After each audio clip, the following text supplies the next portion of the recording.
இஹ்தினஸ் ஸிராத்தல் முஸ்தகீம், எங்களுக்கு நீ நேர்வழி காட்டுவாயாக என்று சொல்லிவிட்டு அல்லாஹ் நிறுத்தல. அதுக்கப்புறம் அந்த நேர்வழிக்கு அல்லாஹ் விளக்கம் சொல்கிறான். ஸிராத்தல் லதீனா அன்அம்த அலைஹிம், யா அல்லாஹ் நீ யாருக்கு அருள் செய்தாயோ அவர்களுடைய வழியை எங்களுக்கு காட்டுவாயாக. கைரில் மக்தூபி அலைஹிம், உன்னுடைய கோபத்திற்கு ஆளானவர்களுடைய வழி அல்ல. வலல்லாலீன், வழி தவறியவர்களுடைய வழி அல்ல. இப்போ 3 விஷயம்.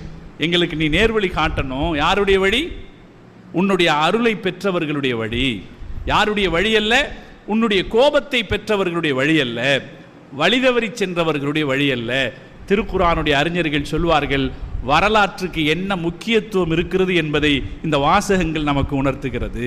நாம் நேர்வழி வேண்டும் என்கிற போது, அது அல்லாஹ்வுடைய அருளை பெற்றவருடைய வழியாக இருக்க வேண்டும் என்கிற போது சமுதாயத்தின் கடமை என்னவாகிறது? யார் அந்த அல்லாஹ்வுடைய அருளை பெற்றவர்களோ அவர்